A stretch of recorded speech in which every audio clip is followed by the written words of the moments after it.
Very humble at very human. Ganyan po inilarawan ni Luis Antonio Cardinal Tagle si Pope Leo XIV. Si Caloocan Bishop Pablo Virgilio Cardinal David naman, inimbitahan si Pope Leo sa Pilipinas. Saksi si Connie Sison. Isang araw matapos ang conclave, nagsama-sama ang mga tatlong Pilipinong cardinal elector sa press briefing sa Pontificio Collegio Filipino sa Roma. Nagkakaisa sila sa pagsuporta sa bagong Santo Papa. Si Cardinal Tagle, ibinahagi ang mga karanasan niya sa isang taon nilang pagsasama ng nooy si Cardinal Prevost. He is a very level-headed person. Makikinig yan at kung kailangan, aaralin niya ang isang bagay at nakakatulong siya sa discernment pagkaroon ng buong grupo. Si Cardinal David naman, aminadong di gaano kakilala pa ang bagong Papa, pero agad daw niyang inimbita na dumalaw sa Pilipinas. Sa mga pag-ibada, I wish you could visit us in the Philippines.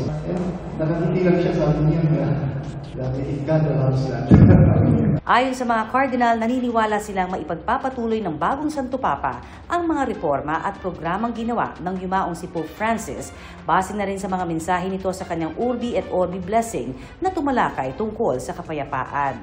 Natuwa ako kasi halos sinamarize niya yung mga discussions namin sa congregations of College of Cardinals. Bahagi ng sinasabi ng bawat cardinal ay yung ang perception niya sa sitwasyon sa mundo, anong perception niya sa sitwasyon ng simbahan, at ano ang ina-expect niya sa magiging bagong Santo Papa. I can safely say majority of the cardinals would like to see a continuity of the spirit of the papacy of Pope Francis without being a clone. Bagamat kilala bilang misyonaryo na malapit ang puso sa mga tao, ay tingin din daw nila na maipatutupad ang mga dapat na mga pagbabago sa simbahang Katolika, lalo't sa mga kinakaharap nitong mga kontrobersya. Inalala din nila ang mga nakatatawang sandali habang ginagawa ang conclave. Toilet ka na, pero kailangan isipin mo kasi hindi pwede lumabas eh. Parang incandescent in the system sabi. Haba-haba na hindi sa nagugutom ako. Samantala, ang pagsunod sa tradisyon ayon kay Cardinal Tagle ng pagsusuot ng cassock ay hindi daw dapat lagyan ng ibang kahulugan. Mula rito sa Roma para sa GMA Integrated News, ako si Connie Sison, ang inyong saksi. Mga kapuso, maging una sa saksi.